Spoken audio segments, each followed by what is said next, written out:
बिस्मिल्लाहिर्रहमानिर्रहीम अल्हम्दुलिल्लाहि रब्बिल आलमीन वस्सलातु वस्सलामु अला सय्यिदिल मुरसलीन नबीना मुहम्मद व अला आलिहि व सहबिहि अजमईन अम्मा बअद। మహాశయులారా, ఈరోజు మనం అల్లాహ్ యొక్క దయ వల్ల చాలా తక్కువ సమయంలో ఎక్కువ పుణ్యాలు పొందేటువంటి కొన్ని సత్కార్యాల గురించి ఇన్షా అల్లాహ్ తెలుసుకుందాము. ఇందులో ప్రత్యేకంగా ప్రతి ఫర్జ్ నమాజ్ తర్వాత మన ప్రవక్త ముహమ్మద్ సల్లల్లాహు అలైహి వసల్లం కొన్ని దువాలు మనకు నేర్పారు. వాటి యొక్క ఘనత అనేది మహా గొప్పగా ఉంది. ఒకవేళ మనం ఫర్జ్ నమాజ్ తర్వాత 2 నిమిషాలు 3 నిమిషాలు నమాజ్ చేసుకున్న స్థలంలోనే కూర్చుండి ఆ దువాలను మనం చూసి చదివినా గాని ఇన్షా అల్లాహ్ మహా గొప్ప పుణ్యాలు మనం పొందగలుగుతాము. ఉదాహరణకు చాలా చిన్నపాటి కార్యం, అందులో 1 నిమిషం కాదు, అర నిమిషం కూడా పట్టదు. కానీ అల్లాహ్ యొక్క దయ వల్ల పుణ్యాలు అనేటివి మహా గొప్పగా ఉన్నాయి. ఉదాహరణకు ఈ హదీస్ పై గమనించండి. సునన్ అబీ దావూద్లో ఈ హదీస్ ఉంది. ప్రవక్త సల్లల్లాహు అలైహి వసల్లం చెప్పారు, ఖస్లతాని లా యఅమలు బిహిమా అబ్దుల్ ముస్లిమున్ ఇల్లా దఖలల్ జన్న. గమనించండి, 2 మంచి అలవాట్లు, 2 సత్కార్యాలు, ఏ ముస్లిం దాసుడు వాటిని పాటిస్తాడో తప్పకుండా స్వర్గంలో పోతాడు. అల్లాహు అక్బర్. ఆ రెండింటిని పాటించిన వారికి ఏం శుభవార్త ఇవ్వబడింది? స్వర్గ ప్రవేశం. అందులో ఒకటేమిటి? ఇంకా ప్రవక్త చెప్పారు, వహుమా యసీరున్ ఔ యసీరాని వమన్ యఅమలు బిహిమా ఖలీలున్ ఔ కమా ఖాల అలైహిస్సలాతు వస్సలాం. అవి 2 చాలా స్వల్పమైనవి, కానీ వాటిని ఆచరించేవారు చాలా అరుదు, చాలా తక్కువ మంది. ఇప్పుడు 2 విషయాలు మన ముందుకు వచ్చాయి. ఒకటి, ఆ 2 సత్కార్యాల ఘనత తెలిసింది. ఏంటి ఘనత? స్వర్గ ప్రవేశం. అంటే ఆ 2 కార్యాలు చేస్తే మనకు స్వర్గం లభిస్తుంది అని చెప్పారు ప్రవక్త. కానీ వెంటనే ఏం చెప్పారు? అవి చూడ్డానికి చాలా చిన్నగానే ఉన్నాయి, స్వల్పంగానే ఉన్నాయి, కానీ దాని మీద ఆచరించేవారు చాలా తక్కువ మంది ఉన్నారు. అందులో ఒకటేమిటంటే, ప్రతి ఫర్జ్ నమాజ్ తర్వాత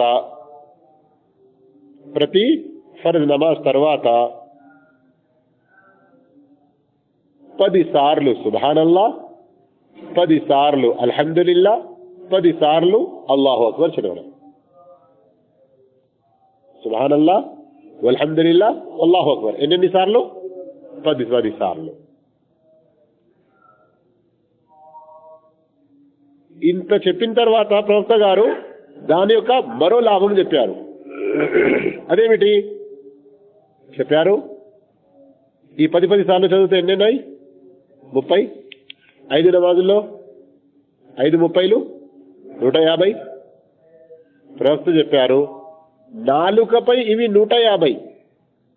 కానీ ప్రళయ దినాన ఎప్పుడైతే తూకం చేయబడతాయో అప్పుడు 1500.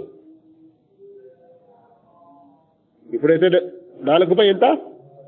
150 మాత్రమే. కానీ ఎప్పుడైతే తూకం చేయబడతాయో సత్కార్యంలో అప్పుడు ఇవి ఎంతుంటాయి? 1500 పుణ్యాలు మనకు లభిస్తూ ఉంటాయి. ఈ విధంగా ఈ సత్కార్యం చేయడం వల్ల మనకు ఒకటి స్వర్గ ప్రవేశ శుభవార్త లభించింది, రెండవది 1500 సత్కార్యాలు 1500 పుణ్యాలు మనకు లభిస్తాయి అని కూడా మనకు తెలిసింది. ప్రతి ఫర్జ్ నమాజ్ తర్వాత 10 సార్లు ఇలా చదవడం ఏమైనా కష్టమవుతుందా? ఒకవేళ మనం ఆలోచించుకుంటే ఏమంత కష్టం కాదు, కానీ దానికి చదివే అలవాటు అనేది ఉండాలి. ఇందులోనే రెండో విషయం ఏంటిది? పడుకునే ముందు 33 సార్లు సుబ్హానల్లా, 33 సార్లు అల్హమ్దులిల్లా, 34 సార్లు అల్లాహు అక్బర్ అనాలి. ఎన్నైనాయి? 100. కానీ ప్రళయ దినాన ఇవి 1000కి సమానంగా ఉంటాయి. అంటే మనకు 1000 పుణ్యాలు లభిస్తాయి. అయితే ప్రవక్త గారి సహచరులు ఈ ఘనతలు విని ఊరుకుండలేదు. మరో ప్రశ్న అడిగారు. అదేమిటి? ప్రవక్త, ఇంత గొప్ప పుణ్యం లభిస్తుంది, ఇంత చిన్నటి సత్కార్యం, కానీ మీరు ఒక మాట చెప్పారు, వాటిపై ఆచరించే వాళ్ళు చాలా తక్కువ మంది అని. అలా ఎందుకు చెప్పారు? వీటిని ఆచరించడంలో ఏంటి కష్టం? మాకైతే కష్టం అనిపించడం లేదు కదా. గమనించండి, ప్రవక్త గారు చెప్పారు, మనిషి ఎప్పుడైతే నమాజ్ పూర్తి చేసి జిక్ర్ గురించి, ప్రవక్త చెప్పిన ఈ జిక్ర్ చేయడానికి కూర్చుంటాడో, శైతాన్ వాడు వచ్చి అతనికి ఏదో ఒక విషయం గుర్తు చేస్తాడు. పొయ్యి మీద నువ్వు బియ్యం పెట్టచ్చావు, అయ్యో వర్క్షాప్ లో తొందరగా వెళ్ళేది ఉంది, కూరగాయలు తీసుకొచ్చేది ఉంది, అరే ఇంట్లో భార్య గుర్తు చేస్తుంది, ఏదో ఒక మాట శైతాన్ వాడు గుర్తు చేస్తాడు. మనిషి ఈ జిక్ర్ చేయకముందే లేచి వెళ్ళిపోతాడు. పడుకునే ముందు మనిషి తన పడక మీదకి వెళ్ళిపోతాడు, వెంటనే నిద్ర చేస్తుంది, ఈ జిక్ర్ చేయడం మర్చిపోతాడు. ఈ విధంగా చూడండి సోదరులారా, శైతాన్ వాడు మనకు అల్లా యొక్క జిక్ర్ నుండి ఎలా దూరం చేస్తాడో ఆ విషయం కూడా చాలా స్పష్టంగా చెప్పేశారు. అయితే ఫర్జ్ నమాజ్ తర్వాత చేయవలసిన జిక్ర్, ఏ అజ్కార్ స్మరణలు అయితే ఉన్నాయో, దువాలు అయితే ఉన్నాయో, అందులో ఒక విషయం మనకు తెలిసింది. ఏం తెలిసింది? ప్రతి ఫర్జ్ నమాజ్ తర్వాత ఏం చేయాలి? మనం 10 సార్లు సుబ్హానల్లా, 10 సార్లు అల్హమ్దులిల్లా, 10 సార్లు అల్లాహు అక్బర్ చదవాలి. ఇక రండి, మరో హదీస్ లో ఉంది, సహీ బుఖారీలోని హదీస్ అది. మనం ఇంచుమించు ఒక నెల 15 రోజుల ముందు కూడా ఈ హదీస్ విని ఉన్నాము. కానీ ఫర్జ్ నమాజ్ తర్వాత జిక్ర్ యొక్క శీర్షిక ఈ టాపిక్ మీద కాదు, వేరే టాపిక్ లో. కానీ ఆ హదీస్ ఈ టాపిక్ మీద మీరు మరోసారి వినండి. ప్రవక్త సల్లల్లాహు అలైహి వసల్లం వారి వద్దకు ఒకసారి బీద సహచరులు వచ్చారు. వచ్చి చెప్పారు, ప్రవక్త, ఈ ధనవంతులు, డబ్బు ఉన్న వాళ్ళు పుణ్యాలు సంపాదించడంలో, ఉన్నత స్థానాలు పొందడంలో, సదాకాలం ఉండే అటువంటి వరాలు పొందడంలో మాకంటే చాలా ముందుకు వెళ్ళిపోయారు. ఏమంటున్నారు వాళ్ళు? ఈ డబ్బు ఉన్న వాళ్ళు బిల్డింగ్లు కట్టుకున్నారు అని అంటలేరు, మాకంటే ఎక్కువ భూములు సంపాదించారని అంటలేరు. ఏమంటున్నారు? వీళ్ళు తమ డబ్బు కారణంగా ఉన్నత స్థానాలు పొందడంలో మరియు వన్నఈమిల్ ముకీమ్, ఎల్లకాలం ఉండే అటువంటి నేమతులు, వరాలు, అనుగ్రహాలు, వాటిని పొందడంలో మాకంటే చాలా ముందుకు వెళ్ళిపోయారు. ప్రవక్త గారు అడిగారు, అదేలా? వారన్నారు, మేము ఎలా నమాజ్ చేస్తున్నామో వారు కూడా చేస్తున్నారు, మేము ఎలా ఉపవాసం ఉంటున్నామో వారు కూడా ఉపవాసం ఉంటున్నారు. కానీ వారికి డబ్బు ఉంది, మా దగ్గర డబ్బు లేదు. ఆ డబ్బు కారణంగా వారు హజ్ చేస్తున్నారు, ఉమ్రా చేస్తున్నారు, దాన ధర్మాలు చేస్తున్నారు, అల్లా మార్గంలో జిహాదులు కూడా ఖర్చు పెడుతున్నారు. ఈ 4 రకాల పుణ్యాలు హజ్, ఉమ్రా, సామాన్య దాన ధర్మాలు మరియు జిహాదులు కూడా ఖర్చు పెడుతున్నారు. మా దగ్గర డబ్బు లేదు కనుక హజ్లో, ఉమ్రాలో, దాన ధర్మాల్లో, జిహాద్లో మేము ఖర్చు చేయలేకపోతున్నాము గనక ఆ పుణ్యాలు మేము పొందుతలేము.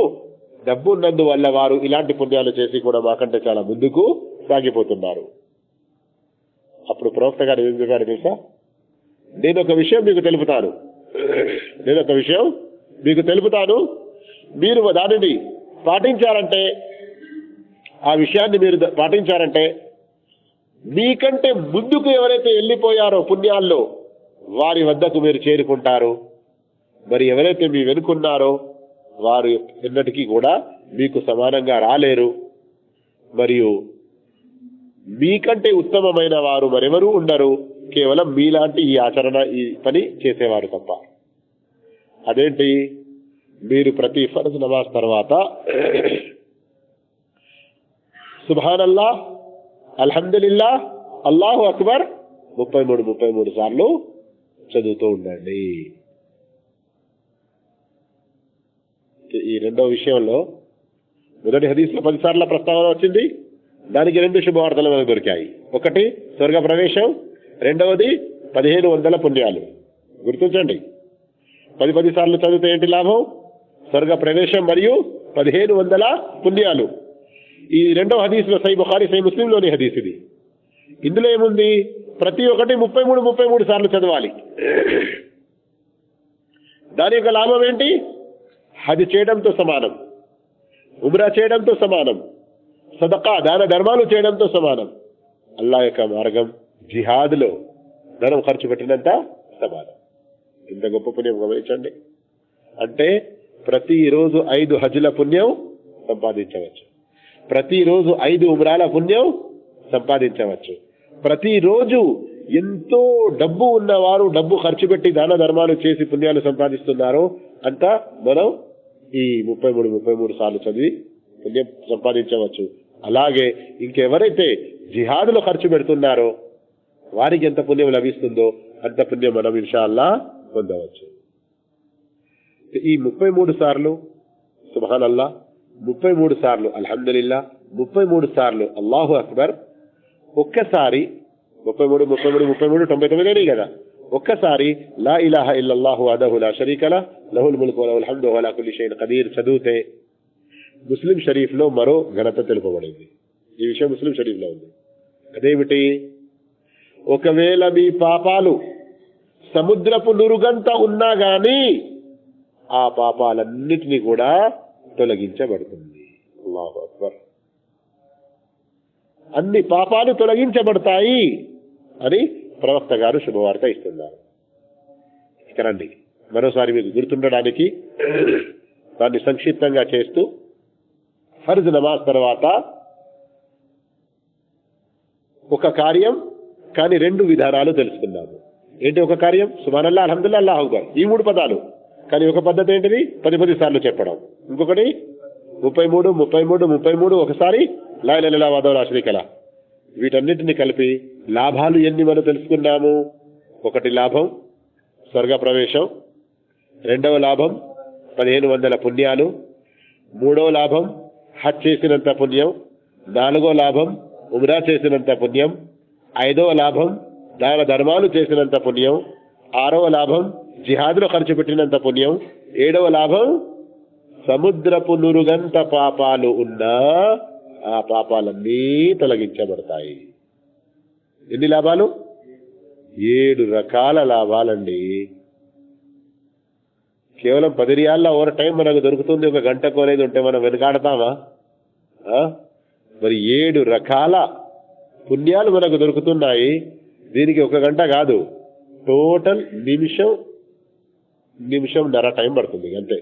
మీరు ఒకసారి మీరు ప్రాక్టీస్ చేసి చూడండి, టైం పెట్టి గడియారం పెట్టి మీరు చూడండి. మహా ఎక్కువ అనేది ఉంటే టోటల్ ఎంత? నిమిషంన్నర టైం పడుతుంది అంతే. కొందరు పండితులు చెప్పారు, ఇంతవరకు వాస్తవం వల్ల గుర్తులు కాక, ఒకవేళ మీరు 10 యొక్క ఉద్దేశంతో టోటల్ 33 అనుకున్నా కానీ సరిపోతుంది. ఎందుకు 33లో 10 చెడిపోతాయి కదా, అలా కూడా కొందరు అన్నారు. ఈ విధంగా చూడ్డానికి మనం ఒక రకమైన కార్యం సుబ్హానల్లాహ్ అల్హమ్దులిల్లాహ్ అల్లాహు అక్బర్ అనడం, కానీ ఎన్ని లాభాలు తెలుసుకున్నాము ఒకసారి లెక్కించగలుగుతారా? ఏంటి చెప్పండి. 1 స్వర్గ ప్రవేశం, 2వది 1500 పుణ్యాలు, 3వది హజ్ చేసినంత, 4వది ఉమ్రా చేసినంత, 5వది దాన ధర్మాలు సదకా, 6వది జిహాద్లో ఖర్చు పెట్టినంత, 7వది సముద్రపు నురుగంత పాపాలు ఉన్నా అవన్నీ తొలగించబడతాయి. అల్లాహ్ వాటన్నిటినీ మాఫ్ చేస్తాడు. ఇక రండి, స్వర్గం విషయంలో మరొక గొప్ప శుభవార్త కూడా మనకి ఇవ్వబడింది. ఆయతుల్ కుర్సీ విషయంలో ప్రవక్త సల్లల్లాహు అలైహి వసల్లం చెప్పారని సహీహ్ హదీస్లో ఉంది. ఇమాం నిసాయి రహమతుల్లాహి అలైహి అమలుల్ యౌమి వల్ లైలాలో ప్రస్తావించారు. షేఖ్ అల్బానీ రహమతుల్లాహి అలైహి కూడా తమ గ్రంథాలలో దీన్ని ప్రస్తావించారు. ఎవరైతే మన్ ఖరఅ ఆయతుల్ కుర్సీ దుబుర కుల్లి సలాతి మక్తూబా లం యమ్నఅహు మిన్ దుఖూలిల్ జన్నతి ఇల్లల్ మౌత్. ప్రతి ఫర్జ్ నమాజ్ తర్వాత ఎవరైతే ఆయతుల్ కుర్సీ చదువుతారో, ప్రతి ఫర్జ్ నమాజ్ తర్వాత ఆయతుల్ కుర్సీ ఎవరైతే చదువుతారో వారు స్వర్గంలో ప్రవేశించడానికి కేవలం చావు మాత్రమే అడ్డు ఉన్నది. ఎంత గొప్ప శుభవార్త గమనించండి. ఆయతుల్ కుర్సీ అంటే ఏంటి? అల్లాహు లా ఇలాహ ఇల్లా హువల్ హయ్యుల్ ఖయ్యూమ్ లా తఅఖుదుహు సినతున్ వలా నౌమ్ చివరి వరకు ఇది ఒక ఆయత్. ఈ విధంగా ఆయతుల్ కుర్సీ ద్వారా కూడా మనకు చాలా గొప్ప లాభాలు లభిస్తాయి. వాటిని చదివే అలవాటు మనం చేసుకోవాలి. ఇంకా ఫజర్ నమాజ్ తర్వాత, ఇప్పుడు ఫజర్ నమాజ్ తర్వాత అప్పుడైతే డ్యూటీ ఉండదు కదా, వెంటనే కనీసం ఒక 2 నిమిషాలు మనం సలాం తింపిన తర్వాత మస్జిద్లో కూర్చోవచ్చు కదా. కూర్చొని లా ఇలాహ ఇల్లల్లాహు వహ్దహు లా షరీక లహ్ లహుల్ ముల్కు వలహుల్ హమ్ద్ వహువ అలా కుల్లి షైఇన్ ఖదీర్. లా ఇలాహ ఇల్లల్లాహు వహ్దహు లా షరీక లహ్ లహుల్ ముల్క్ వలహుల్ హమ్ద్ వలా కుల్లి షైఇన్ ఖదీర్ 10 సార్లు చదవాలి. ఎన్నిసార్లు? 10 సార్లు. ఏంటి లాభం? ప్రవక్త గారు చెప్పారు, అల్లాహు తఆలా కతబల్లాహు లహు 10 హసనాత్. అల్లాహ్ అతని గురించి 10 పుణ్యాలు రాస్తాడు. లా ఇలాహ ఎన్నిసార్లు చదవాలి? 10 సార్లు. లాభాలేంటి? ఇంకా ఉన్నాయి, దాన్ని గుర్తుంచుకోవాలి. 10 సార్లు లా ఇలాహ ఇల్లల్లాహ్ చదివితే మొదటి లాభం 10 పుణ్యాలు అల్లాహ్ రాస్తాడు. వమహా అన్హు 10 సయ్యిఆత్. రెండో లాభం ఏంటంటే 10 పుణ్యాలు అల్లాహ్ మాఫ్ చేస్తాడు, తొలగిస్తాడు. మూడో లాభం ఏంటంటే రఫఅ లహు 10 దరజాత్. 10 స్థానాలను అల్లాహ్ పెంచుతాడు అతని గురించి. వకాన యౌముహు జాలిక కుల్లుహు ఫీ హిర్జిం మిన్ కుల్లి మక్రూహ్. మరియు ఆ దినమంతా, ఆ రోజంతా అతని గురించి ప్రతి కీడు నుండి, చెడు నుండి, అసహ్య విషయాల నుండి అతన్ని కాపాడుకోబడుతుంది. ఎన్ని లాభాలు వచ్చాయి మనకు? లా ఇలాహ ఇల్లల్లాహ్ 10 సార్లు చదివితే ఎన్ని లాభాలు విన్నాము? మర్చిపోయారు. 10 పుణ్యాలు లిఖించబడతాయి, 10 పాపాలు తొలగించబడతాయి, 10 స్థానాలు పెంచబడతాయి. 4వ లాభం, ఆ రోజంతా, ఏ రోజు ఫజర్లో చదువుతారో ఆ రోజంతా ప్రతి అసహ్య విషయాల నుండి, చెడు కీడు నుండి మిమ్మల్ని రక్షింపబడుతుంది. 4. 5వది వహురిస మినష్ షైతాన్. షైతాన్ నుండి కూడా కాపాడబడుతుంది. షైతాన్ నుండి కూడా అతన్ని కాపాడడం జరుగుతుంది. వలం యంబగీ లిజంబిన్ అన్ యుద్రికహు ఫీ జాలికల్ యౌమ్ ఇల్లా షిర్క్ బిల్లాహ్. మరియు ఒకవేళ షిర్కు పాల్పడేది ఉంటే మహావినాశనం ఉంటుంది. కానీ షిర్క్ తప్ప వేరే ఏదైనా పాపం ఉంటే అది కూడా మన్నించబడుతుంది. దానివల్ల అల్లాహ్ తఆలా అతన్ని పట్టుకోడు, తొందరగానే వెంటనే శిక్షించడు. ఈ విధంగా లా ఇలాహ ఇల్లల్లాహ్ 10 సార్లు చదవడం ద్వారా మనకు ఎన్ని లాభాలు కలిగాయి? నేను లెక్కించి చెప్తున్నాను, అయినా కానీ మర్చిపోతున్నారా? 1 10 పుణ్యాలు లభిస్తాయి. రెండవది 10 పాపాలు తొలగించబడతాయి. 10 స్థానాలు పెంచబడతాయి. ఇంకా ఆ రోజంతా అతన్ని కాపాడబడుతుంది. మరియు శైతాన్ నుండి కూడా అతన్ని రక్షించడం జరుగుతుంది. 5 6వది ఏదైనా పాపం జరిగినా గాని అల్లా వెంటనే శిక్షించడు. కానీ షిర్క్ నుండి దూరం ఉండాలి. షిర్క్ నుండి అంటే షిర్క్ లాంటి పాపం అనేది కాకూడదు.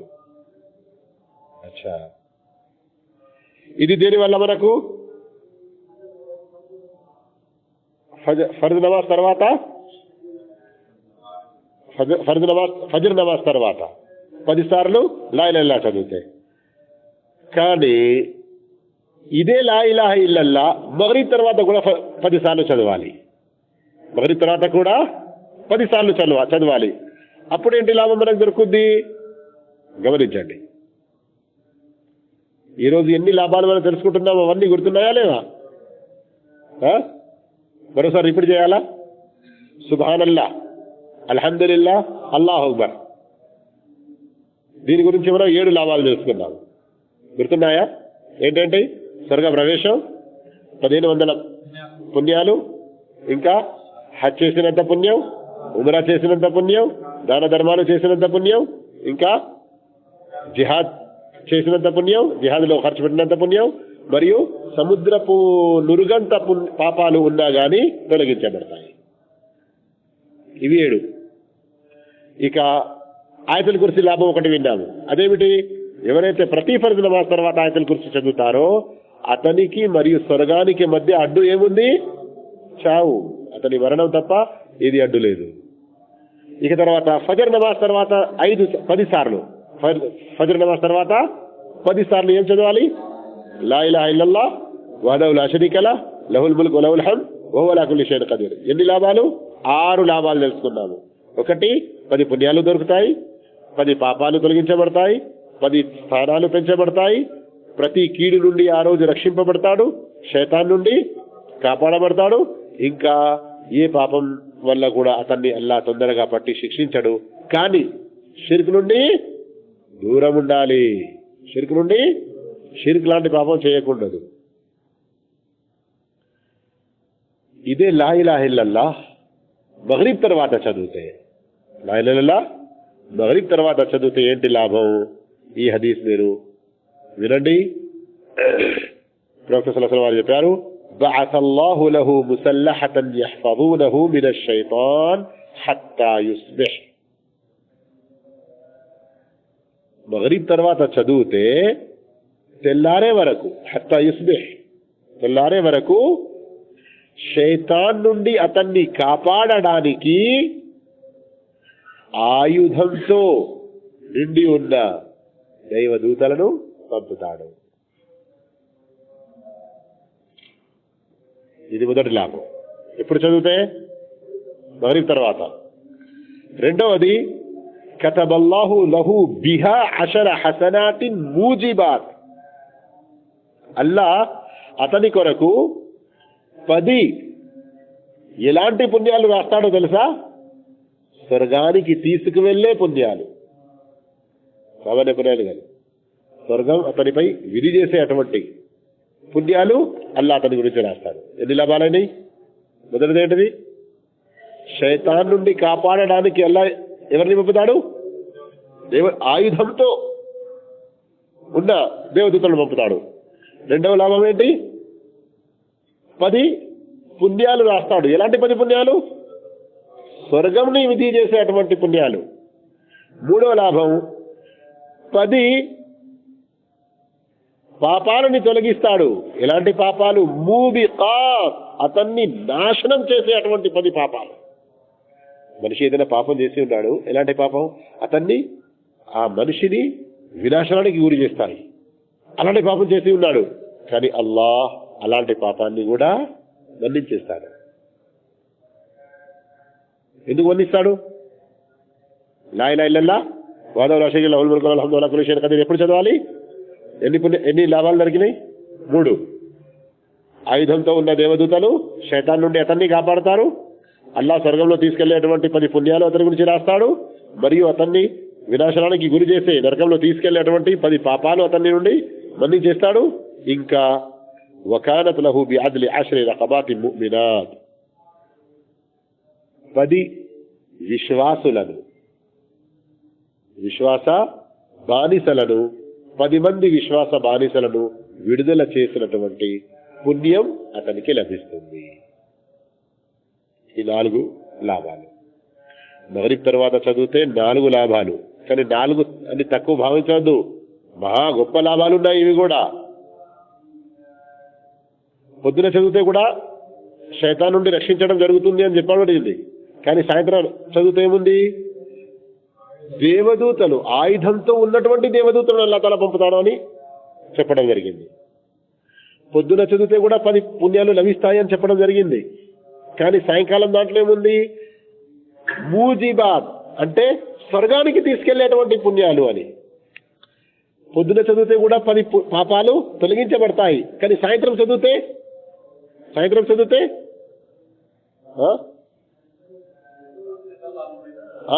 ఘోరమైన మనిషిని వినాశనానికి గురి చేసేటువంటి నరకంలో తీసుకెళ్లేటువంటి అటువంటి 10 పాపాలు మన్నిస్తాడు. కానీ ఇక్కడ మరో కొత్త విషయం వచ్చింది, పొద్దున చదివే దాంట్లో రాలేదు. అదేంటి? 10 బానిసలను విడుదల చేసినంత పుణ్యం కూడా లభిస్తుంది. 10 బానిసలను విడుదల చేసినంత పుణ్యం కూడా లభిస్తుంది.